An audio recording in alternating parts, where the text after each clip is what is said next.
Hola, ¿cómo les va? Vamos a comenzar con un nuevo capítulo, esta vez el capítulo 7.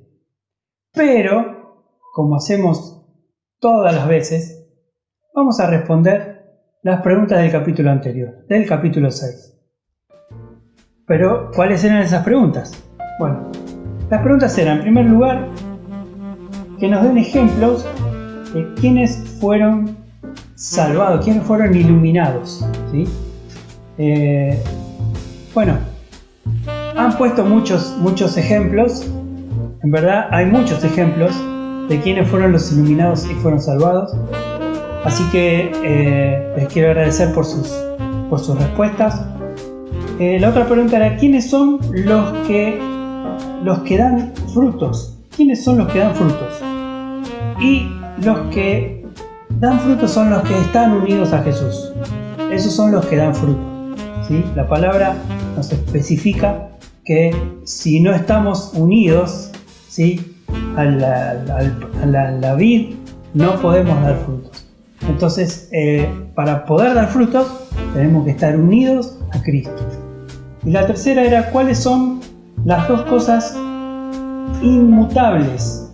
¿Sí? Hay dos cosas que nombra el capítulo 6 de que son inmutables, que son cosas que Dios hizo unas especificaciones a Abraham, y esas dos cosas son la promesa y el juramento, ¿sí? Eso lo podemos leer en Génesis capítulo 22 del versículo 16 al 18. También quería agradecer a todos los que han mandado sus comentarios, y hay una respuesta que tengo que hacer muy específica por una hermana que nos ha hecho una pregunta acerca del juramento. Y una de las preguntas era si el cristiano puede jurar, puede hacer juramento, si es correcto o no. Y la respuesta es que la Biblia nos especifica y dice que nuestro sí sea sí y que nuestro no sea no. Eso quiere decir de que el cristiano en realidad no necesita jurar, porque la palabra del cristiano es verdadera. Entonces no necesita hacer un juramento como para poder afirmar alguna aclaración o alguna verdad, alguna veracidad que esté efectuando. Entonces, específicamente, el cristiano no tendría que jurar, porque dice la Biblia que nuestro sí sea sí y que nuestro no sea no. Entonces, con esa afirmación podemos decir de que el cristiano no tendría que hacer ningún juramento, por lo que hemos aclarado hace un ratito. Ahora bien, una vez más, agradecerle a todos, y ahora sí vamos con la próxima sección, ¿sí?, que sería la lectura de este capítulo. Antes de comenzar a dar lectura al capítulo 7, no se olviden de darle like, ¿sí?, y de suscribirse en nuestro canal para así poder disfrutar de cada una de las cosas que Dios tiene para cada uno de nosotros a través de nuestros hermanos. Así que ahora sí, vamos con la lectura del capítulo 7.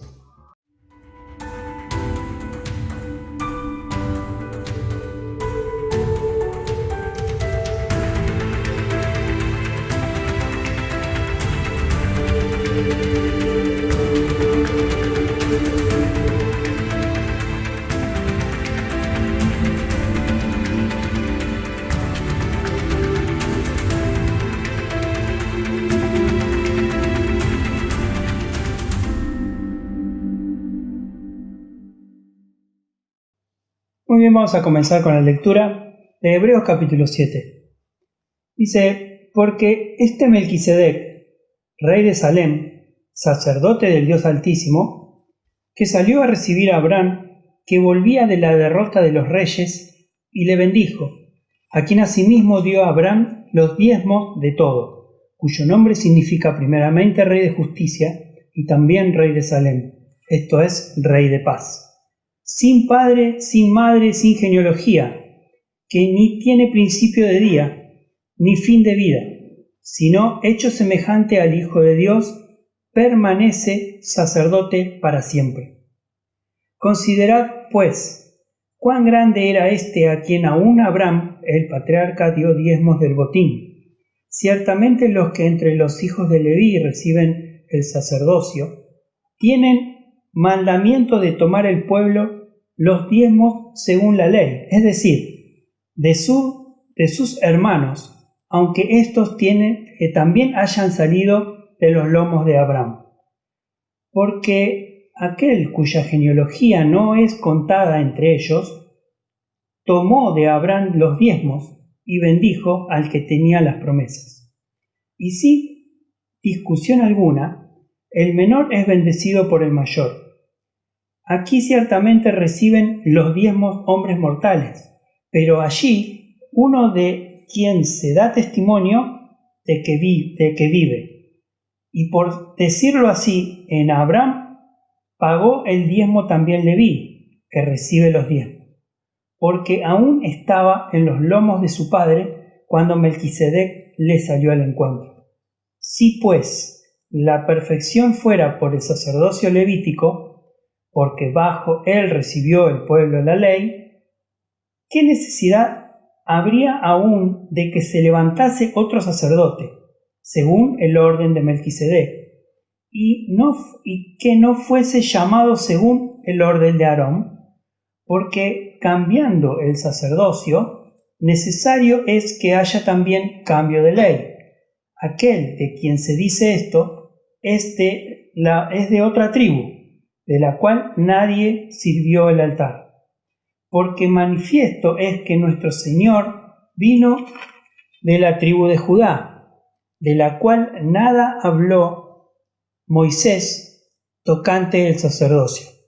Y esto es aún más manifiesto, si a semejanza de Melquisedec se levantara un sacerdote distinto, no constituido conforme a la ley del mandamiento acerca de la descendencia, sino según el poder de una vida indestructible. Pues se da testimonio de él: tú eres sacerdote para siempre, según el orden de Melquisedec. Queda pues abrogado el mandamiento anterior a causa de la debilidad e ineficacia, pues nada perfeccionó la ley, y de la introducción de una mejor esperanza, por la cual nos acercamos a Dios. Y esto no fue hecho sin juramento, porque los otros ciertamente sin juramento fueron hechos sacerdotes, pero éste, con el juramento del que le dijo, juró el Señor y no se arrepentirá. Tú eres sacerdote para siempre, según el orden de Melquisedec. Por tanto, Jesús es hecho fiador de un mejor pacto, y los otros sacerdotes llegaron a ser muchos, debido a que por la muerte no podían continuar. Mas éste, por cuanto permanece para siempre, tiene un sacerdocio inmutable, por lo cual puede también salvar perpetuamente a los que por él se acercan a Dios, viviendo siempre para interceder por ellos. Porque tal sumo sacerdote nos convenía, santo, inocente, sin mancha, apartado de los pecadores y hecho más sublime que los cielos, que no tiene necesidad cada día, como aquellos sumos sacerdotes, de ofrecer primero sacrificios por sus propios pecados y luego por los del pueblo, porque esto lo hizo una vez para siempre, ofreciéndose a sí mismo, porque la ley constituye sumos sacerdotes a débiles hombres, pero la palabra de juramento posterior a la ley, al Hijo hecho perfecto para siempre. Bien, ahora vamos a seguir, pero vamos a seguir diferente de todas las veces anteriores. Vamos a hacer al revés ahora. Te voy a hacer primero las preguntas, para así podemos desarrollar bien completo el tema hasta el final. Las preguntas de este capítulo 7 son las siguientes. ¿Qué significa sacerdote? Esa es la primera pregunta. ¿Qué significa sacerdote? Y la segunda pregunta es, ¿cuál fue el primer sumo sacerdote que nombra la palabra, que nombra la Biblia? ¿Cuál fue el primer sumo sacerdote? ¿Y qué significa sacerdote? Son las dos preguntas de este capítulo 7 que lo vamos a responder en la próxima semana. Muy bien, vamos a dar comienzo ahora a la explicación de este capítulo. Capítulo muy interesante. Fíjense que un detalle que cómo termina el capítulo anterior. El capítulo 6, el último versículo del capítulo 6, dice, la última parte dice, hecho sumo sacerdote para siempre, según el orden de Melquisedec. ¿Esto qué quiere decir? Que le está anticipando el autor de Hebreos a estos hebreos que pareciera que se quisieran cambiar como que quisieran hacer, apostatar de su fe, de su creencia, como lo explica el capítulo 6, como lo vimos anteriormente. Y fíjense que dice, ya empieza a dar énfasis de este personaje Melquisedec. Dice, porque este Melquisedec, rey de Salem, sacerdote del Dios Altísimo, que salió a recibir a Abraham, que volvía de la derrota de los reyes. Y acá, más o menos, para que ustedes entren en contexto de esta historia, qué fue lo que pasó. Resulta que, ustedes se acuerdan que en Génesis cuenta la historia cuando Abraham sale de su ciudad origen, de su ciudad natal, ¿sí? Que era la ciudad de Ur, sale por mandato de Dios, pero se lleva consigo a su sobrino Lot. Entonces, transcurrido un tiempo, tanto Abraham como Lot habían adquirido mucha riqueza. La riqueza en esos tiempos no solamente se medía por oro, plata, sino también por animales, por ganado, ¿sí? por la cantidad de animales que ellos tenían. Y tenían tanta cantidad de animales, los dos, que en un solo territorio no entraban. Entonces deciden dividirse. Y ahí es donde Lot decide irse a una llanura cercana a la ciudad de Sodoma y Gomorra. Transcurrido un tiempo, hay una pelea de política en la región de donde estaba más cercano Lot. Y hay una pelea entre 4 reinos contra 5 reinos. Entre ellos se pelean y uno de los reinos toma posesión justamente de el Sodoma y Gomorra y se lleva consigo a Lot como prisionero. Entonces uno de los siervos de Lot escapa y al escapar le va y le cuenta a su tío, ¿no? A Abraham, que su sobrino Lot estaba prisionero. Entonces decide Abraham armar una estrategia de guerra, ¿no? Algo muy, muy interesante, que se lleva con pocos soldados, que eran aproximadamente 300, lleva a enfrentarse a esta gente que tenía por cautivo a su sobrino. Los derrota y en el camino a la vuelta de esa victoria que había tenido Abraham con su gente, con su ejército, vuelve y en el camino de vuelta, ahí es donde se encuentra o viene al encuentro, como dice acá, dice, salió al encuentro a recibir a Abraham. Es decir, viene al encuentro de Abraham. Y Abraham lo ve, lo recibe, ¿y qué hace Abraham? Acá hay algo que la Biblia no lo especifica muy bien, pero si uno se pone a pensar, el Génesis, el que lo escribió, ¿sí?, fue Moisés. Y tiene una revelación, porque el Espíritu Santo le iba revelando cómo tenía que ir escribiendo las cosas, pero es una revelación remota. Al no ser específico en quién es este personaje al que denominan Melquisedec. La misma palabra dice que Melquisedec significa, en primer lugar, rey de justicia, ¿sí? Y Melquisedec significa rey de justicia.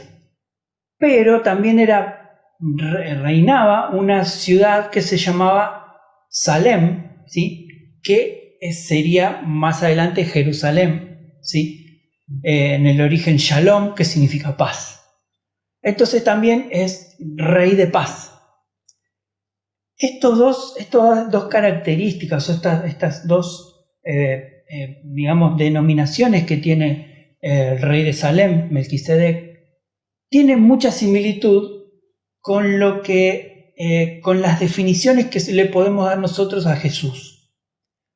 Rey de justicia y, como lo dice también en Isaías, príncipe de paz o rey de paz. Entonces, siguiendo con la lectura, dice que Abraham le da los diezmos, o sea, de eso que habían, de ese motín que habían recuperado, de lo que le habían robado a Lot. Ese motín se lo llevan consigo, y cuando se cruza con Melquisedec, Abraham reconoce que ese ser que estaba ahí enfrente de él era superior a él. Por ese motivo le da los diezmos. Fíjense que los diezmos legalmente, o sea, por ley, fueron, fueron algo así como una ordenanza que se le debía dar los diezmos a los representantes, o sea, a los levitas, los representantes de la tribu de Leví, que eran los sacerdotes en ese tiempo. Pero la diferencia que hay acá, o lo resonante, es que lo que pasó con los levitas fueron aproximadamente 430 años más adelante de este acontecimiento que está hablando con Abraham. Entonces, lo que quiere decir de que Abraham, al reconocer la superioridad de Melquisedec, le da a los diezmos en agradecimiento por lo que en realidad había pasado, de que ellos habían tenido victoria sobre ese numeroso ejército, siendo ellos tan pocos, eran 300 más o menos. Entonces empieza a dar, le empieza a dar diferentes pistas. En realidad empieza, en Hebreos 7, empieza a dar pistas de quién podría llegar a ser este personaje. Digo personaje porque no se especifica, porque ahora vamos a ver, hay ciertos puntos que podríamos llegar a pensar que puede llegar a ser alguien o puede llegar a ser otro. y más adelante vamos a ver cuáles son las posturas de quién podría llegar a ser Melquisedec. Dice, aquí asimismo Abraham da los diezmos, ¿no? Bueno, lo vimos a explicar hace un ratito, pero ahora acá empieza a dar algunas pistas. Fíjense, dice, la primera pista, dice que es rey de justicia. La segunda pista dice que es rey de paz. La tercera pista, lo vemos en el versículo 3, que dice, sin padre, sin madre y sin genealogía. O sea, no tiene ni padre, ni madre, ni genealogía. La cuarta pista dice que no tiene ni principio ni fin. ¿Sí? Esa es la otra pista. Fíjense que dice, no tiene ni principio de día ni fin de vida. Sino, y la otra pista que dice que es hecho semejante al Hijo de Dios. Permanece sacerdote para siempre. Otra de las cosas que tenemos que tener en cuenta es que Melquisedec era superior a Aarón. ¿Sí? Lo podemos ver también más adelante, cuando dice, ciertamente entre los hijos de Leví, mandamiento de tomar del pueblo de los diezmos, según la ley, es decir, que su hermano, aunque esto también han salido de los lomos de Abraham. Cuando está hablando de los lomos de Abraham, los lomos específicamente, no está hablando de esta parte, sino que está hablando de la parte de la cintura. ¿Sí? Cuando habla de lomos, habla de la parte de la cintura, ¿sí? No está hablando de la parte de acá arriba. ¿Sí? Un pequeño detalle, no trae a ninguna reflexión, ¿no? Simplemente acotar eso. Dice, pero aquel cuya genealogía no es acordada entre ellos, tomó a Abraham de los diezmos y lo bendijo al que tenía las promesas. Un detalle, este personaje Melquisedec bendice, ¿sí?, a Abraham. Esto quiere decir de que ese ser era superior a Abraham. Ahora,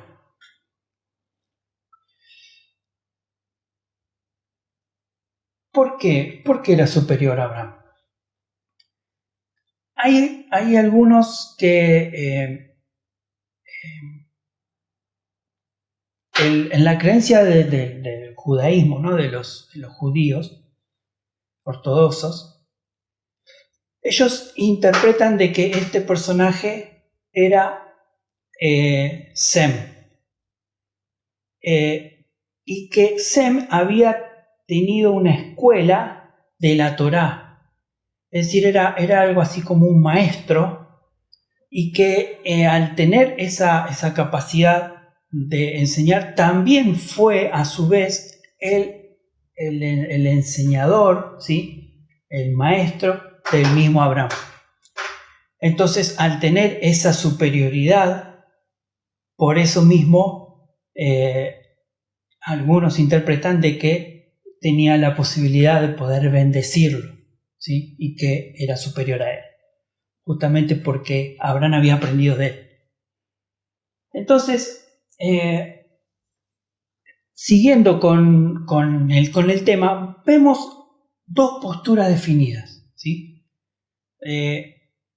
La primera postura, según a lo que estuvimos viendo, es que haya sido lo que pasó en ese momento, haya sido una teofanía.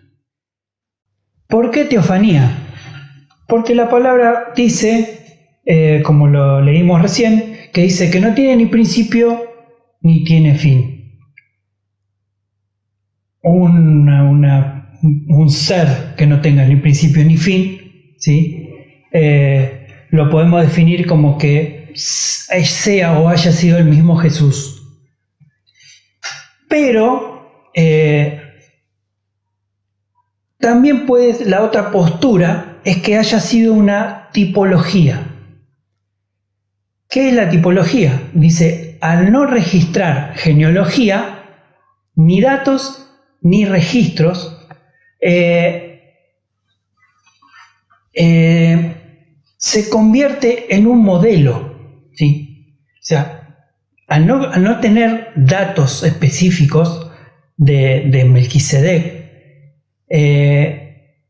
¿y por qué se va a la idea de la tipología? Por la frase que dice cuando dice que es semejante al Hijo de Dios. Entonces, es como que cuando utiliza esta palabra semejante al Hijo de Dios, es como que echa por tierra que podamos pensar que también sea Jesús. Entonces, es un poco conflictivo, ¿no? Se podría decir la situación de poder ser específicos de quién es en realidad Melquisedec. Por eso le decía, hay diferentes posturas. Algunos dicen que es Sem, otros dicen que es el mismo Jesús. Por eso el tema de la teofanía o la cristofanía, que también son las apariciones de Jesús en el Antiguo Testamento, las apariciones de Dios en el Antiguo Testamento, y una tipología, que es decir, la tipología quiere decir que al no tener el registro, convierte al personaje en un modelo, un tipo de. Y la palabra semejante, como dice acá en el versículo 3, dice, sino hecho semejante al Hijo de Dios, ¿sí? Esa frase semejante es similar en el original, ¿no? Es similar o copia. Entonces, es como que nos lleva a pensar un poco que sea una copia de Jesús. Es como que es medio raro, ¿no?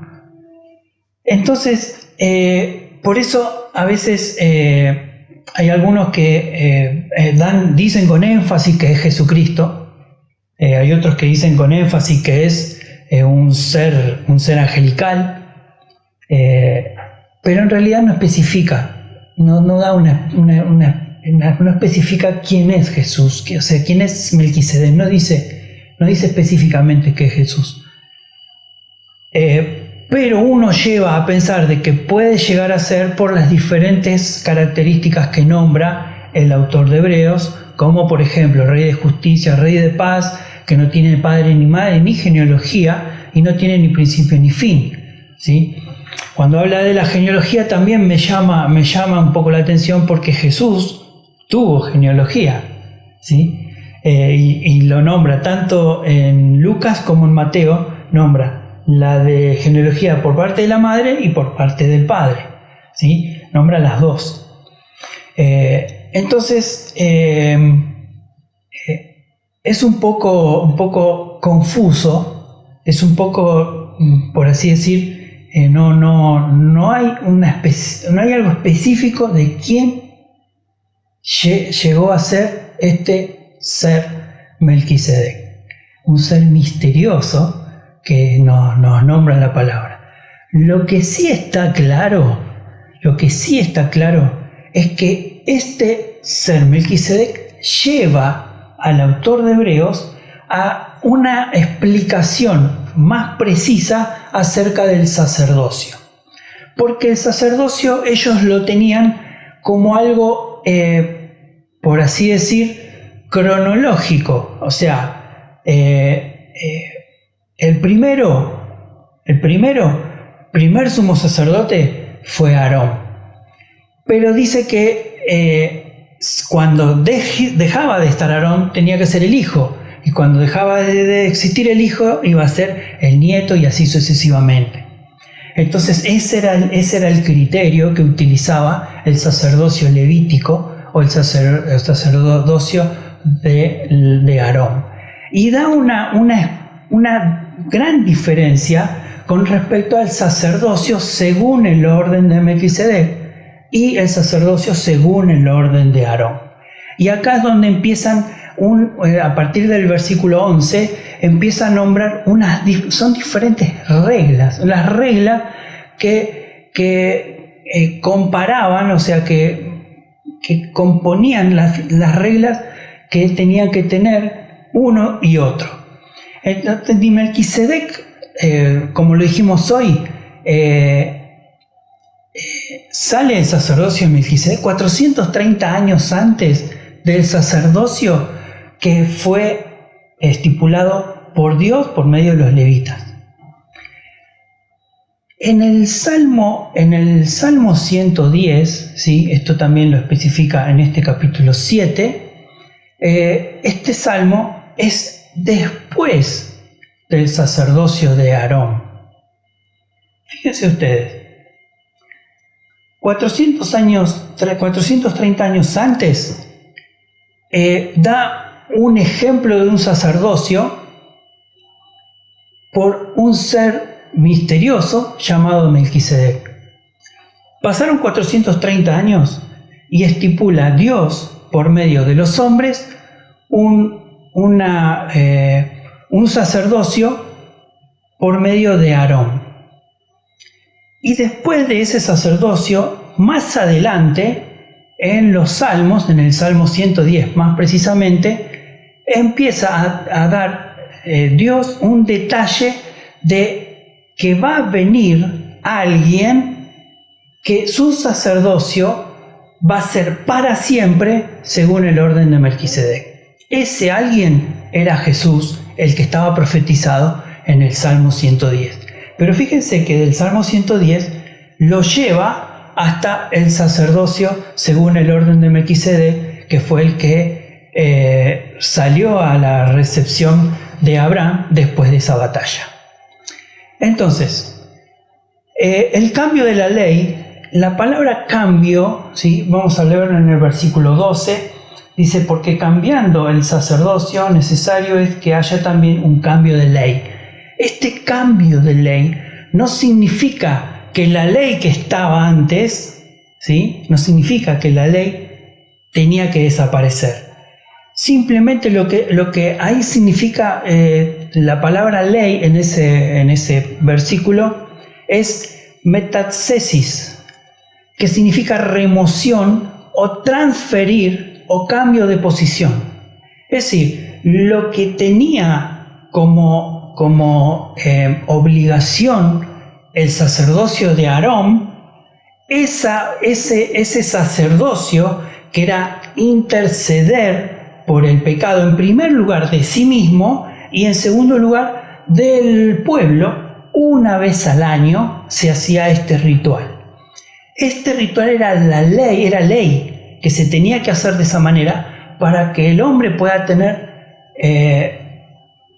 comunión o podía tener una entrada a Dios o hacia Dios. Hacia el Dios Altísimo, como lo leímos hoy al principio. Entonces, al poder tener esa comunión era por medio del sacerdocio de los levitas, ¿sí? En este caso, lo que acá está siendo específico del de Aarón. Entonces dice que hay una transición de ese sacerdocio al sacerdocio de Melquisedec, al sacerdocio de según el orden de Melquisedec. Este sacerdocio era tomado, era transferido a Jesucristo. Y da más especificaciones, ¿no? Más adelante dice, Dios hizo a un lado el sacerdocio de Aarón, es decir, lo saca del lugar al sacerdocio de Aarón y pone en ese lugar al sacerdocio de Jesucristo según el orden de Melquisedec. Fíjense que dice, tú eres sacerdote para siempre según el orden de Melquisedec. Está diciendo que Jesús toma ese lugar, ¿sí? Para poder tomar ese lugar, Jesús tuvo que morir en la cruz del Calvario, resucitar al tercer día y así poder tener entrada en libertad a la presencia de Dios, al lugar santísimo. El sacerdocio de Aarón fue dejado de lado. ¿Pero por qué? No porque sea malo, porque era importante el sacerdocio en ese momento, porque le daba la posibilidad de tener el perdón de Dios. Pero lo que pasaba es que era incompleto y era débil. Y todos los años había que ir a pedir perdón por sus pecados, no solamente el sacerdote, sino también para todo el pueblo. Entonces era incompleto. Por eso lo que Jesús hizo fue una vez y para siempre. Por eso es sumo sacerdote según el nombre de Melquisedec. Porque se hizo una vez y para siempre. Voy a leer el versículo en la NBI. Vamos a leer el versículo del 22 al 28 en la NBI. Fíjense lo que dice. Por tanto, Jesús ha llegado a ser el que garantiza un pacto superior. Ahora bien, a aquellos sacerdotes la muerte les impidía seguir ejerciendo su función, ha habido mucho de ellos, pero Jesús permanece para siempre. Su sacerdocio es imperecedero. Por eso también puede salvar por completo a los que por medio de él se acercan a Dios, ya que vive siempre para interceder por ellos. No convenía tener un sumo sacerdote así. Nos convenía tener un sumo sacerdote así, santo, irreprochable, puro, apartado de los pecadores y exaltado sobre los cielos. A diferencia de los otros sumos sacerdotes, el que no tiene que ofrecer sacrificio día tras día, primero por sus propios pecados y luego por los del pueblo, porque él ofreció el sacrificio una vez y para siempre, cuando se ofreció a sí mismo. De hecho, la ley designa como sumo sacerdote a hombres débiles, pero el juramento posterior a la ley designa al Hijo a quien ha sido hecho perfecto para siempre. Me gusta la versión 60, el versículo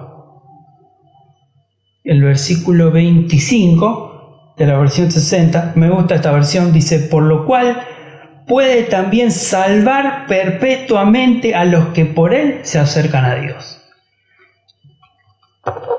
Salvar perpetuamente. Esto es lo que hace Dios, esto es lo que hace Jesús por cada uno de nosotros. En Hebreos capítulo 2, versículo 14. Ya lo hemos leído anteriormente, pero es muy interesante y sintetiza lo que quiere decir el autor de Hebreos a estos hebreos en este capítulo. Dice: así que, por cuanto los hijos participaron de carne y sangre, él también participó de lo mismo, para destruir por medio de la muerte al que tenía el imperio de la muerte, esto es, al diablo. Es decir, no hubo cambio, no hubo transferencia, no hubo cambio, hubo transferencia de la ley. Se pasó a otro para cumplirla. Es decir, no hubo un cambio, porque la ley era la misma. Lo que pasó fue que se transfirió esa obligación que tenía el sacerdocio de Aarón al sacerdocio según el orden de Melquisedec por medio del sumo sacerdote. Este es Jesucristo. Dios le bendiga. Nos vemos en el próximo capítulo, el 8, que es muy interesante. Gracias. Quería cerrar con una oración. Vamos a orar. Voy a pedir que me acompañen. Señor, queremos Agradecerte, Padre, por este gran sumo sacerdote, Jesús, que tú has puesto en medio nuestro, Señor. Gracias porque sin Él no tendríamos entrada al lugar santísimo. Gracias porque por medio de Él podemos tener una salvación perpetua, para siempre. Gracias por tu Hijo. Gracias porque Él vino a cumplir la ley y vino a ser el intermediario entre Dios y nosotros, los hombres. Agradecerte una vez más por tu gran amor y misericordia, por todo lo que haces por nosotros cada día, y te pedimos muy especialmente por esta situación que está pasando no solamente este país, sino todo el mundo entero, esta pandemia, esto que nos afecta a todos de alguna u otra manera. Te pedimos, Señor, que tú nos bendigas, nos guardes, nos protejas, nos guíes en toda situación. Te pido por cada uno de mis hermanos que tú estés bendiciendo sus vidas en el nombre de Jesús, que seas tú el que los bendigas, porque tú eres el dador de todas las cosas. Por eso agradecerte una vez más por tu gran amor y misericordia. En tu nombre pedimos todo.